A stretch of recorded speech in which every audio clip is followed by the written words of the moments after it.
재고자산에서 가장 많이 사용되는 계정 과목인 상품과 제품을 한번 살펴볼게요.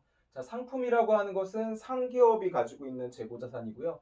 1년 이내에 주된 영업활동인 상품 판매를 통해서 현금화가 가능한 자산을 우리가 상품이라고 할 수 있겠죠. 제품이라고 하는 것은 직접 만드는 회사인 제조기업에서 공장에서 만들어서 판매를 목적으로 보유하고 있는 이 제품을 제품이라고 할 수 있겠죠. 그 다음에 전산회계 2급에서는 주로 상기업을 다루고 있기 때문에 상품에 대한 회계 처리를 많이 시험에 출제하고 있고요. 그 다음에 전산회계 1급에서는 제조기업이라는 가정하에 회계 처리를 하고 있기 때문에 제품과 관련된 회계 처리를 하고 있습니다. 그러면 상품 또는 제품의 계정 과목을 처리하는 회계 처리 방법에는 총 3개가 있는데 순수 상품 계정, 분기법이라고 하는 것이 있고 혼합 상품 계정, 총기법이라고 하는 것이 있고 분할 상품 계정, 삼분법이라고 하는 것이 있는데 표를 통해서 한번 살펴볼게요. 재고자산의 회계 처리 방법에 따라서 이 분계를 하는 방법이 달라지게 됩니다. 그래서 크게 순수상품 계정, 혼합상품 계정, 분할상품 계정인데요. 순수상품 계정과 혼합상품 계정은 상품이라고 하는 계정으로 상품을 사거나 상품을 팔았을 때 처리하는 방법이고요. 순수상품 계정이라고 하는 것은 순수하다는 건 어떻게 돼요? 변합니까? 안 변합니까? 안 변한다는 뜻이죠. 그래서 상품을 샀을 때도 원가로 처리하고 상품을 팔았을 때도 원가로 처리하고 상품 계정으로 처리하는 방법을 순수상품 계정이라고 합니다. 그래서 그러면 샀을 때도 원가, 팔았을 때도 원가니까 판 가격과 산 가격의 차이는 뭘로 처리하냐면 상품 매출이익이라고 하는 수익 계정을 따로 쓰는 방법을 순수 상품 계정이라고 하고요. 상품 계정, 상품과 상품 매출이익이라는 것으로 분리해서 기입한다라고 해서 분기법이라고 합니다. 혼합 상품 계정은 역시 샀을 때도 상품, 팔았을 때도 상품으로 처리하는 방법인데 원가, 처음에 샀을 때의 가격과 판매가를 같이 상품 계정에다가 쓰고 있습니다. 그래서 총 하나의 상품 계정으로 원가와 매가를 기입한다라고 해서 총기법이라고요. 총기법. 하나의 상품 계정으로 원가와 매가를 그리고 혼합해서 쓰고 있죠. 원가 매가를. 그래서 혼합 상품 계정이라고 합니다. 그러면 여기서는 상품으로 발생한 상품 매출 이익을 어떻게 처리하냐면 상품 계정에서 대변에 있는 상품의 매가와 차변에 있는 상품의 원가를 비교해서 매가에서 원가를 뺀 것이 상품 매출 이익이 나오겠죠. 그거를 직접 계산을 하게 됩니다.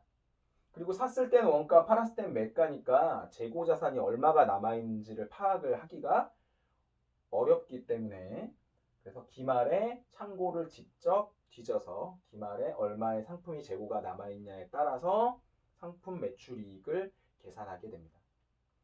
분할상품 계정이라고 하는 것은 순수상품 계정과 혼합상품 계정이 다 샀을 때도 상품, 팔았을 때도 상품이라고 하니까 좀 너무 헷갈릴 수 있잖아요. 그래서 아예 샀을 때와 팔았을 때를 분리해서 기입하는 방법을 분할상품 계정이라고 합니다. 분할상품 계정에는 2분법, 두 개로 나눈 2분법, 3분법, 5분법, 7분법, 이런 9분법 이런 것들이 있는데 주로 많이 쓰는 방법은 3분법을 쓰고 있어요. 세 개로 나눠서 샀을 때는 매입이라고 하는 비용으로 처리를 하게 됩니다. 바로 자산으로 처리하는 것이 아니라 비용으로 처리하고요. 팔았을 때는 수익으로 처리하게 돼요.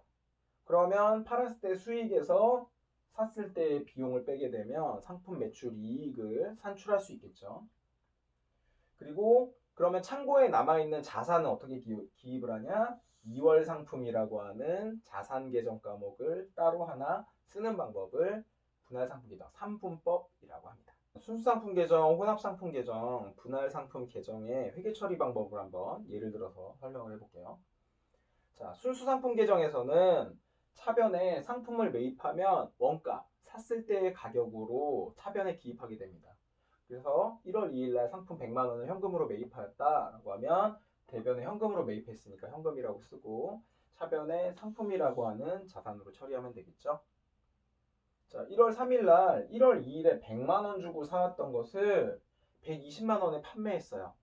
그러니까 차변에 상품 100만 원짜리가 대변에 원가로 창고에서 빠져나간다고 회계 처리를 하면 되고, 현금으로는 120만 원을 받았죠. 그리고 100만 원짜리를 120만 원에 팔았으니까 따로 상품 매출 이익이라고 하는 수익 계정으로 해서 20만 원을 기입을 하면 회계 처리가 끝나게 됩니다. 자, 혼합 상품 계정에서는 어떻게 한다고 했어요? 샀을 때 원가로 차변에 상품으로 기입하고, 팔았을 때는 판매가로 대변에 상품 계정을 쓴다라고 했었죠. 자, 1월 2일에는 똑같아요.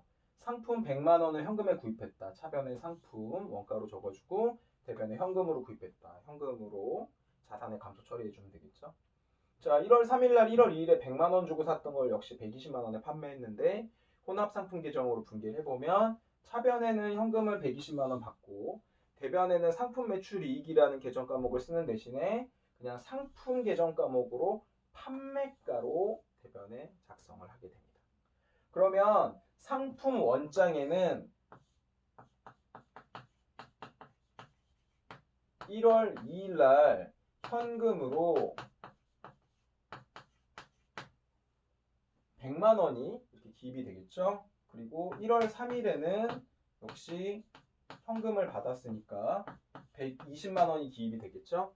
그러면 상품 매출 이익은 여기서 100만 원에서 120만 원에서 100만 원을 뺀 20만 원이 상품 매출 이익이 산출되게 되는 거겠죠. 물론 여기서는 기초자산과 기말자산을 이제 없다라고 가정을 하고 있을 때는 이렇게 20만 원이 나오겠지만, 기초자산하고 기말자산이 있을 경우에는 그거까지 다 계산을 해서 상품 매출 이익을 산출하면 되겠죠. 자, 분할 상품 계정에서는 매입 금액, 상품을 매입하게 되면 차변에 매입이라고 하는 비용으로 처리한다고 했습니다. 1월 2일 날 상품 100만 원을 외상으로 매입했을 경우 차변에 매입이라는 비용으로 계정 과목으로 처리하고, 외상으로 상품 매입했으니까 외상 매입금 대한상사에서 100만 원을 원가로 처리하게 됩니다. 자, 1월 3일 날 1월 2일에 역시 구입한 100만 원짜리를 120만 원에 판매했을 경우에는 대변에, 이번에는 3분법에서는 대변의 매출이라고 하는 120만 원 매가로 처리를 하게 되고요. 차변에 외상으로 처리했으니까 외상으로 판매한 외상 매출금으로 120만 원 처리하면 되겠죠. 자, 3분법에서는 이렇게 매입 원장과 매출 원장을 따로 써서, 매출 원장에 1월 3일 날, 1월 2일 날 매입 원장에는 외상 매입금으로 100만 원이 발생했을 거고, 자, 1월 3일 날 매출 원장에는 120만 원이 발생했죠. 그래서 나중에 기초재고자산과 기말재고자산을 이제 파악을 해서 그거까지 합산돼서 계산을 해서 여기에서 여기를 빼는 방식으로 상품 매출 이익을 계산하게 됩니다. 상품 매출 이익을 계산하는 방법은 나중에 매출 원가, 매출액을 계산하는 파트에서 좀 더 자세하게 다뤄보도록 하겠습니다. 자, 여기서는 상품과 제품을 매입하고 매출했을 때 어떤 계정 과목을 쓰는지를 파악하시면 될 것 같아요.